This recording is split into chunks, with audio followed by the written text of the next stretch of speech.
Okay, we're in perek Vav. Last we left off. Very important perek. We started off saying V'hinei zelu umazeh also. That's like the headline of this perek. That the same way has been talked about for a few parakim now, the tzad hatoiva and the midas toivas, and how chesed, gevura, tiferes, and the nefesh elokis of a person. So Hashem made everything have its flip side, its opposite. Just like the nefesh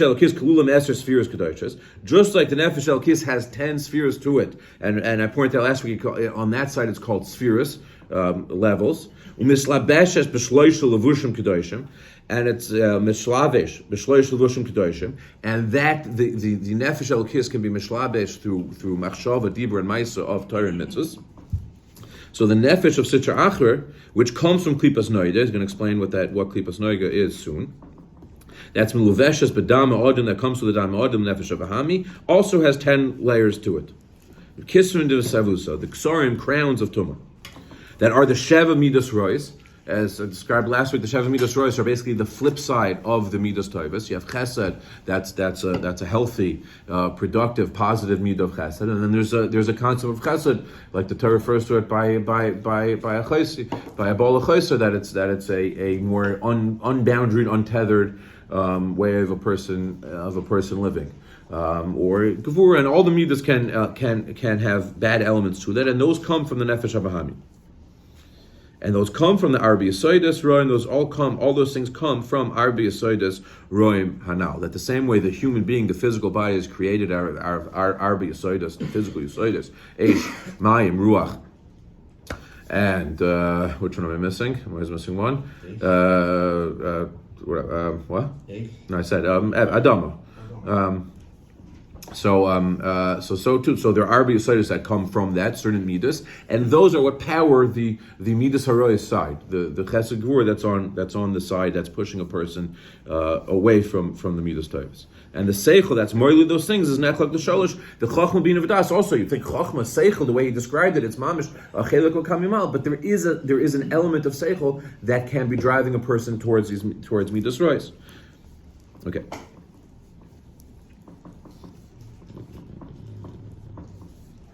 Fine.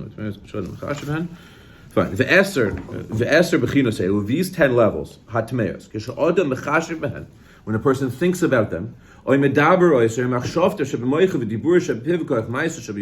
machshava that's in his brain, the words that are in his mouth, and the actions that are in his hands, and the rest of his evarim, the rest of his limbs, they now become levushe misava. Those whatever action, speech, or thought he's having become levush of tumah for the Esther bechinos elus hatmeos. For the Esther bechinos shemishlafshus behen, that he is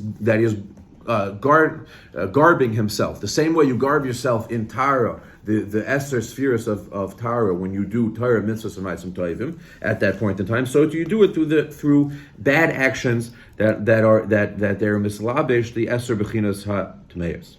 Okay. Now, here it says something very important. That is everything, basically, that we do in our lives. And this is getting back, remember, this is all leading back to the Sefer Beinim, of why we're all really Beinim. But he says these bechinos, these things are all ma'asim Mashanach Tachas Hashem. He's going to explain why. Because Akol Hevel Rus Ruach, like Shlomo Melech says, everything we're doing that's not connected to the Rebbeinu Shalom is Hevel Rus Ruach. Shehein tibira derucha, it breaks the ruach of Hashem. V'chein kol diburim v'chol machshavas asher lo Hashem hema. Anything you do that's not for avodas Hashem, that's not in that context. Uluritzornul of also that's not in the context of trying of getting closer to the Rebbeinu Shalom or being productive in a way that's helpful to whatever process the Rebbeinu Shalom wants. Those are things that are mislabish that come from the nefesh habahami. That is the pirish, lashon sitra acher. That this is one of the most crucial points, I think, at least until now, that we've gotten through in Tanya. That the lashon is sitra acher. That's exactly what it is. It's tzad acher she'enot tzad kedusha. It's anything that is not tzad kedusha. It's not evil in the sense always that we think of it. That it's like this, like I said, it's like a picture of like a devil standing over your shoulder. But sitra acher literally means anything that is on the dark side, that is not connected to the Rebbeinu Shalom, is coming from Sitra Acher. And that is what gives source, feeds the nefesh habahami. The nefesh habahami, that is us. It's part of who we are. It's what we lose when we die, but it's something that's integrally part of us. We feed that nefesh habahami whenever we're being isaac on things that are not the Rebbeinu Shalom. That is sitra acher. That is the other side. It's not evil per se. It's just not on the side of the light of the Rebbeinu Shalom. So you are being isaac in things that are part of sitra acher. Even if you're doing something good for the not right reason, does that fall into that or no? I would think not. No, that's a ma'isa. That's maybe it's not the highest level of connecting to Rebbeinu Shalom, but as long as you're doing something in a certain way, listen. At that moment, in a certain way, there is a separation between you and the Rebbeinu Shalom, but in the same way, you're also connected. So I don't know that would be called sitra achra, that you're in the dark side away from the Rebbeinu Shalom, but you're also not. You're not like deeply connected on the highest level. But I would think you're not on the side of Sitra Acher. I would think. But let's see. Let's keep reading. But what he's saying is that anything that's not part of the Rebbeinu Shalom, it doesn't have to be a Ma'aseh there. You're involved in Sitra Acher, and what you're feeding the beast. And that's what we do most of our lives. We feed the beast. And the beast becomes, it's Zelu Umazeh. It's very important. Zelu Umazeh is an expression of, like by Yaakov and Esav, one going up, one going down. The more we feed that beast, the smaller the nefesh elokis, at least the hold the nefesh elokis has on us. The less we feed the beast, the greater the hold the nefesh elokis can have. There's zelu umazeh in a balanced way.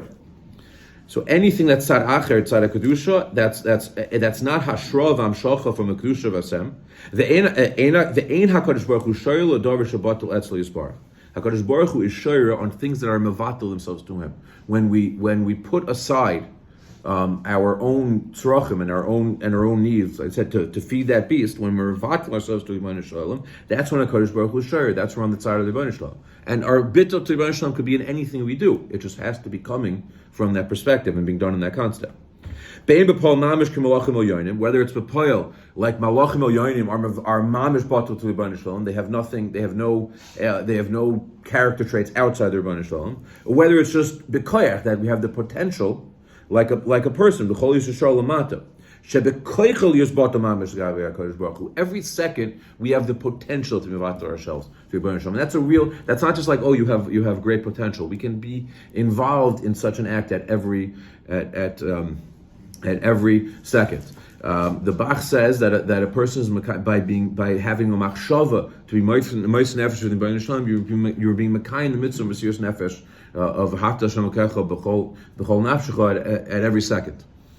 Noam Melech said that if a person has no mitzvahs to do and he's sitting with no opportunity to do any mitzvahs, you should think about the fact that you're willing to be moist nefesh to Rebbeinu Shalom, because that is you are being mevatel yourself. That is the best way, the most pure way to connect with Rebbeinu Shalom is by being mevatel yourself over, and there's no greater bittul than that. But that's the potential that a person has at every second to be involved in that. And therefore, a person has the ability to mevatel himself to the Rebbeinu Shalom, being Mesiras Nafshay al kedusha Hashem, by being moister nefesh al kedusha Hashem. Okay, we'll hold it here. Until next time.